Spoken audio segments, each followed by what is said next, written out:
Channel को subscribe करें और बेल आइकन को प्रेस करें वीडियो सबसे पहले देखने के लिए। नमस्कार, आपका हमारी न्यूज चैनल में हार्दिक स्वागत है। देवेंद्र बबली का मंत्री बनना कोई फिल्म की कहानी से कम नहीं है। वीडियो को शुरू से लेकर अंत तक जरूर देखिएगा।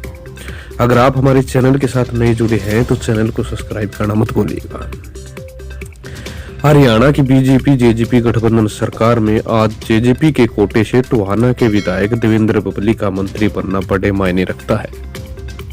गुरुग्राम में बिजनेस में बड़ी सफलता हासिल करने के बाद सियासत के फील्ड में एक दशक तक संघर्ष करने के बाद देवेंद्र बबली को मंत्री बनने का सौभाग्य प्राप्त हुआ। टोहाना से लेकर चंडीगढ़ के 7th फ्लोर तक का सफर तय करने में देवेंद्र बबली को कई उतार चढ़ाव का सामना करना पड़ा, लेकिन हर रुकावट को पूरी दिलेरी के साथ सामना करते हुए देवेंद्र बबली मनचाहा मुकाम हासिल करने में सफल रहे। गुरुग्राम में सफल बिजनेसमैन के तौर पर पहचान बनाने के बाद देवेंद्र बबली के मन में सियासत करने की हसरत पैदा हुई। समाज सेवी के तौर पर शुरुआत करते हुए देवेंद्र बबली ने टोहाना क्षेत्र में हजारों लोगों का साथ सामाजिक कार्यों के जरिए अपनेपन का रिश्ता कायम किया। इसी रसूल के बलबूते पर देवेंद्र बबली 2014 के चुनाव में 43,000 वोट निर्दलीय प्रत्याशी के तौर पर हासिल।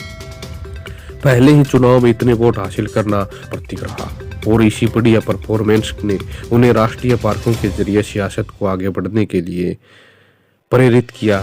इसलिए वे देवेंद्र बबली सियासत के सफर में कांग्रेस के जरिए बड़ा मुकाम हासिल करना चाहते थे। पूर्व सीएम भूपेंद्र सिंह हुड्डा का आशीर्वाद पूर्व मंत्री परमवीर सिंह के साथ होने के कारण देवेंद्र बबली ने तत्कालीन प्रदेश अध्यक्ष अशोक तंवर का हाथ पकड़ा। अशोक तंवर के साथ 5.5 साल तक बबली साथ कंधे से कंधा मिलाते हुए भूपेंद्र हुड्डा के साथ टक्कर लेते रहे। अशोक तंवर के साथ खड़े होने के कारण ही भूपेंद्र हुड्डा ने 2019 के विधानसभा चुनाव में बबली को टोहाना से टिकट नहीं मिलने दी। अशोक तंवर बबली के टिकट की पूरी पैरवी करते रहे और बबली को टिकट नहीं मिलने के कारण कांग्रेस को अलविदा कहने का फैसला ले लिया। कांग्रेस की टिकट नहीं मिलने के बाद देवेंद्र बबली ने समझदारी दिखाते हुए जननायक जनता पार्टी ज्वाइन करने में देरी नहीं की। बबली के पक्ष में टोहाना के पहले से ही सकारात्मक माहौल बना हुआ था।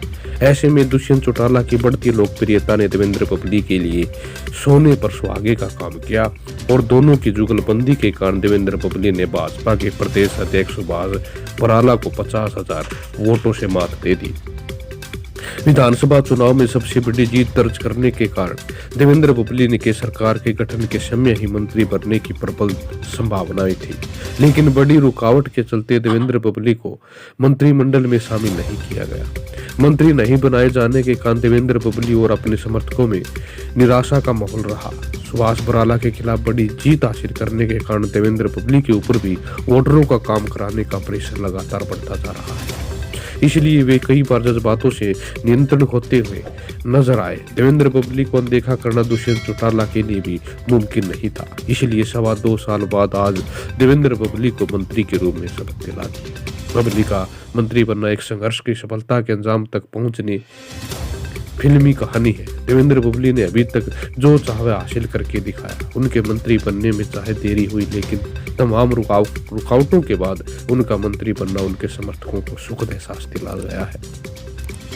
देवेंद्र बबली जैसा लोगों का मंत्री बनना लोकतंत्र के लिए शुभ संकेत है, क्योंकि आम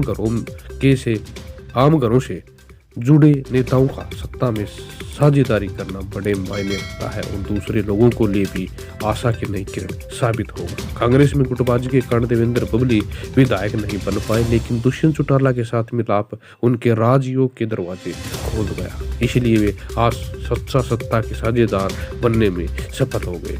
कांग्रेस ने अपनी मूर्खता से 2019 में एक बने बनाए विधायक को खो दिया, लेकिन जेजेपी ने समझदारी दिखाते हुए बबली को विधायक बनवाकर सत्ता में हिस्सेदारी हासिल कर दी।